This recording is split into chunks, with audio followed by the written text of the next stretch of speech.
Alright, ladies and gentlemen. Hope everyone's staying safe once again during this outbreak. It is an absolute mess of a time. More and more of the world going into lockdown. I now even have more time on my hands to start making a video a day, which is both sad but fun, I guess. I hope people like this new game, First Summoners. It is an interesting little game. I'll start the way I started Immortal Taoists because I am waiting to get to Profound Immortal there. But I'm going to start the way I always start, at the bottom left, and work my way across. So, this kind of game is a bit like a gacha game, summon sort of game, but instead of actual players that you'll get cards. And every time you go into battle, you have to summon the cards in order to adapt to the combat situation that you're in. Now, I will get to a combat example as we go through this, hopefully in this in this video. If anyone is a previous watcher, they know I'm relatively thorough in literally trying to understand everything and go through every single icon. So we'll start bottom left. This is the hero tab. You've got your equip. You're not going to really see this when you first start the game because you will start the game in world map. Now, this is not the original level 1. You will start in the Forest of Indolence, and you won't be able to do anything until you actually follow the tutorial and get through this first area, pretty much. You have to unlock the first 3 areas with maximum stars in order to unlock the bottom 2 right functions. But I'll get to that when we get to that. Now, the stars for the campaign themselves, as I'm sure many of you have played a similar game where you have to pass a level, make sure you do all the side objectives in order to achieve the maximum stars. But in this one's a slight bit different because it's based on time and the amount of minions you have on field. So I will do I'll do literally the easiest level. I'm not going to get into card setups or card strategies because that is literally an entire video. There are so many ways that you can set up your deck for long range, short range, melee, magic, healing. It's a long list of things. But basically, you can see what's happening here. I summon 2 large tank units. They block the guys coming at me, and I just simply shoot them with my hero down here. Now, that was literally that was the first. Wow, I leveled from that. Nice. Now, I've only just started this game myself. The idea of the game is to make a deck of cards that will allow you to win against a set amount of enemies in this kind of scenario. For campaign, the enemy is going to remain the same, but it gets harder as you go on when you start unlocking more functions. Over in challenge, that's going to get a lot harder. But we're going to stay away from that one for now. So at the bottom left down there, this is the patrol function. You'll unlock the patrol function after you pass the first level, the first set of levels in the Forest of Indolence. And you're going to want to pass the first level, obviously, as fast as you can, because you're not going to get anywhere in the game without first doing that.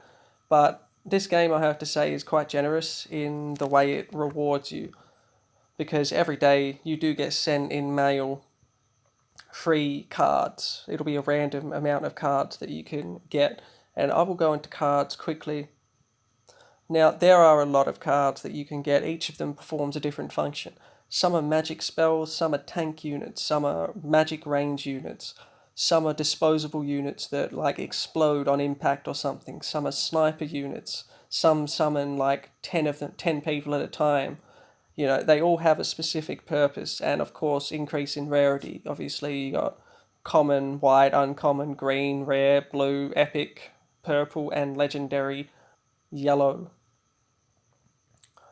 But my deck is relatively simple at the moment, but again, I'm going to leave that for a bit later.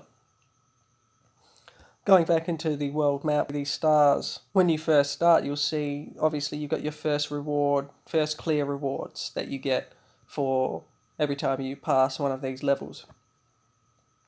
Now, again, you're going to want to try and get 3 stars and everything.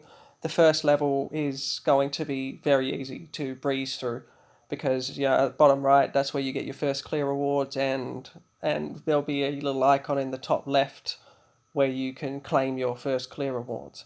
Now, levels 1 to 9 are just normal levels. You'll fight normal mobs.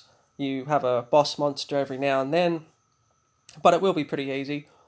But level 10 is a bit different. To beat the final level of each area, you will have to face a big boss, shall we say, a relatively big boss anyway. Now, as I've said, I have really only just started this game, but I thought it appropriate to make a video on it because I have the time now. I started playing it 6 days ago. I didn't really dedicate much time to it because I was so into Immortal Taoists, but now that I'm waiting for Profound Immortal, it's given me more time to sort of go into it, along with lockdown. It really is like that sometimes. But once you pass all these first 5 levels with full stars, you can obviously go into the next difficulty. I'm assuming that's going to be hard, and then another difficulty after that, and it just gets consecutively harder. But moving back into Hero, at the right here is skins. You can buy skins for the little ruby diamond things. That's what I did. Again, why? I mean, why not? First of all. Second of all, it gives me health. Each costume you own gives you bonuses, and they all stack. So that's a little bit of extra information there. There is a number above each card here. That number represents the amount of mana that is required to cast them and summon them to the field. Now, your average mana at the top left there, you sort of want it to be sort of low, because if your average mana is too high, you're only going to be able to summon one thing, and then you're going to have to wait and kill things. And if it's a situation where there's a lot of enemies coming at you and you can only summon one thing, and that one thing attacks slowly, you're going to get overwhelmed very quickly. So you really have to manage your cards quite well. But again, I will show you a proper combat fight for my sort of level, not the first level fight, in a little bit. I just sort of want to cover everything here first. So this little book here, this is a whole interface. So starting at the dark shop, the package here, this is your lovely pay to win area. So you can get all of these, and as you can see what you get. I mean, if you do choose to play this game relatively frequently, I guess it can be worth it. Me personally, not so much. I'll explain the reason why I don't pay to win for this game. It's honestly quite free to play friendly, which is the reason I started honestly getting into it in the first place. Now, moving from benefits into package, this is another pay to win thing now. These are the real pay to win ones. It gets quite expensive if you really want to get into it. 20,000 diamonds is quite a lot. For $135 is also quite a lot. But that's self-explanatory. Going into card, the top part of card, that is a relatively important area because you can see it only costs gold. You gain gold from fighting in campaign and all the challenges that you can do. You will gain gold almost passively just by playing the game and collecting certain items to turn them into gold. And we'll get through to that on the other tab back in where I came into Dark Shop. But at the top here, if you ever see a summon book of any kind, you do want to buy it because that's extra cards. The more cards you have, the more versatile that you can make your deck. The more versatile you can make your deck, the better chance of you surviving a situation that you don't know what's coming, sort of thing. As you can see, I bought 3 things there. Hidden Epic card for 2,000 because hell yeah. Now, moving down into Summon Book. This is basically a standard gacha summon type thing. You can do these, summon 500 gem, 1,500, 3,000, and, obviously the highest cost one, Selector Summon Book, will allow you to choose one of 2 cards for a certain amount of cards.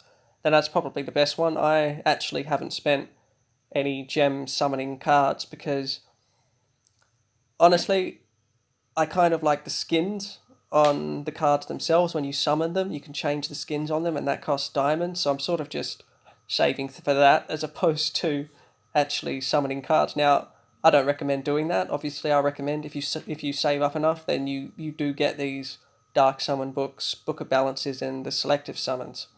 But even if you don't and choose to go for the skins, you can still go for Soul Summon Book 1 time a day. You get it for free. I'm going to do it now. Awesome. Cannonoga. Always nice. But yeah, when you first start the game, you will be given a generous amount of resources and you'll be able to do this summon book multiple times. As you can see above 70, it says 27. Those are what you'll gain from completing quests, doing dailies, things like that. But when you first start and you get all the free stuff you collect on these kind of games, you'll be able to summon quite a few times in a row. Like 5 or 6 times you'll be able to summon and hopefully luck out on a legendary, which is what you want to aim for and hope for, really. Black market is the diamond store, pretty much. This can be worth doing if you see a legendary there for quite cheap, but other than that, you can collect all of this stuff here just by playing the game passively. But now, moving to card, this is the same thing here. They're all on that tab in the first one. You go from package and across. Blacksmith. Blacksmith is going to be very important for you because your hero equips items. You get blacksmith plans by leveling up. Now, leveling up, you just play the game. You just kill things, you pass a level, and, standard.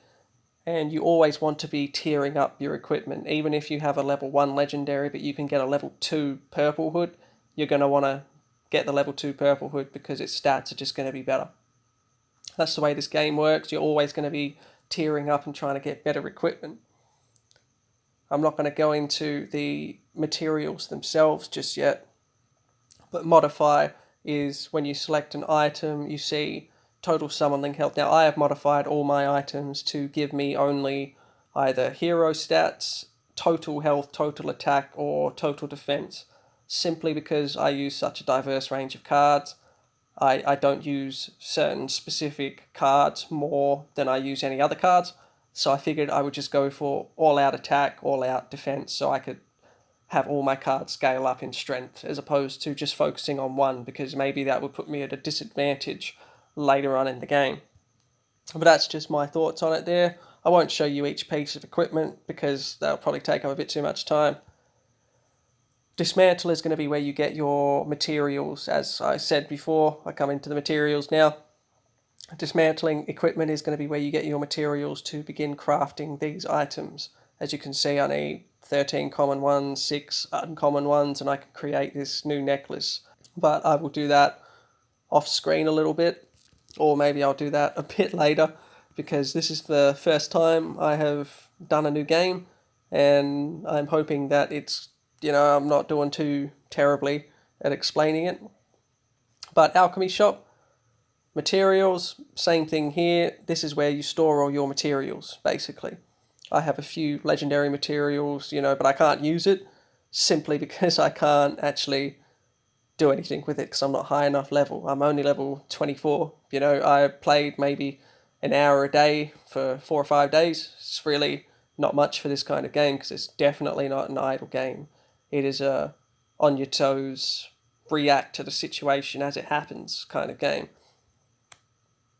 Potions, these are things you can equip 3 different potions during any one battle, but they are going to run you quite a bit of money.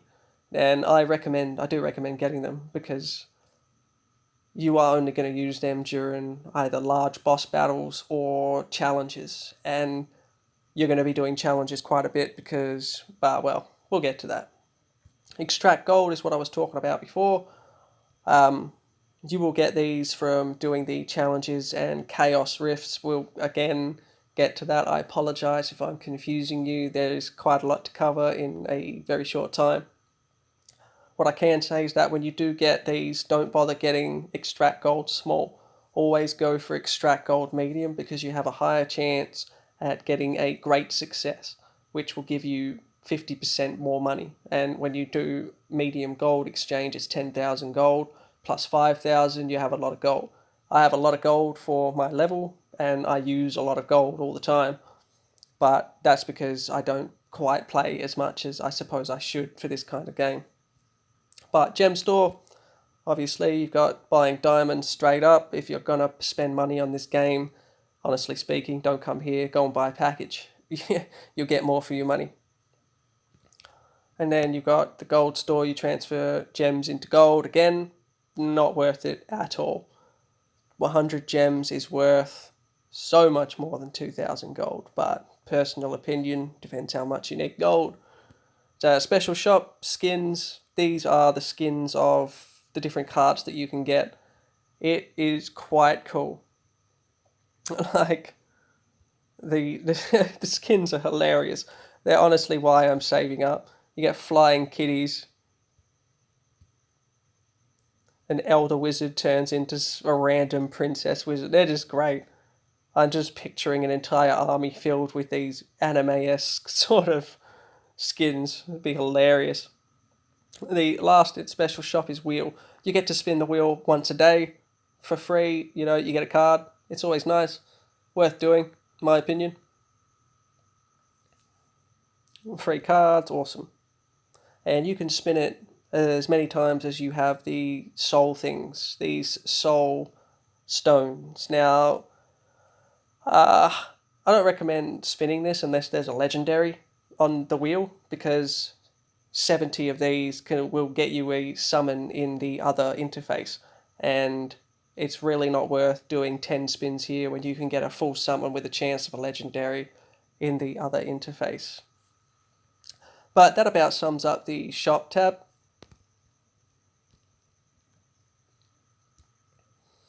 And I don't want this to run on too long to kind of overwhelm you. So I am going to just quickly do a daily dungeon to give you an example of what you can expect in this kind of fight. I'm just going to do a card dungeon. This is a rather difficult fight. I can't do the third card dungeon yet, which is the one I've just unlocked because I beat 2. The third one is just a bit too difficult. So I'll give you a quick rundown of the second card dungeon. Now, the combat in this game is freaking awesome. You know, this isn't a sponsored video or anything. It's just a massive change from an idle game. It is great fun once you get into it. Going to summon my 2 tank Vikings first of all. Get some rangers going on, because you're going to you need rangers, and ogre will knock back your units. So you do need a good amount of tank units. On this particular dungeon, they will heal over time, as you can see with the flashing lights. They're healing. So I'm just focusing on taking out the rangers, so my guys can just focus on taking out that big ogre. And now all I have to worry about is the archers themselves. Quite simple. I didn't use any of my other cards because I didn't need to, you know, but you can see my purple bar there is my mana. I gained a little bit every time I kill something. But that was a very simple run through. That was a card dungeon, so I got some extra cards for that. Always useful and always fun.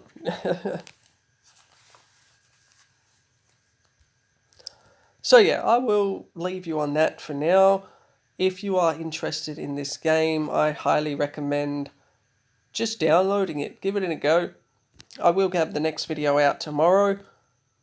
If you manage to smash through the first 3 world map here, these first 3 areas, you will unlock clans. If you unlock clans, join my clan.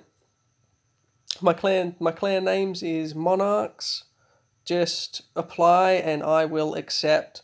So far I have absolutely no applicants, and I hope that changes after this video goes up, because I'd love some people to play with. It's a very team-based sort of thing. You can all work together to get further in the clan season and stuff. It's great.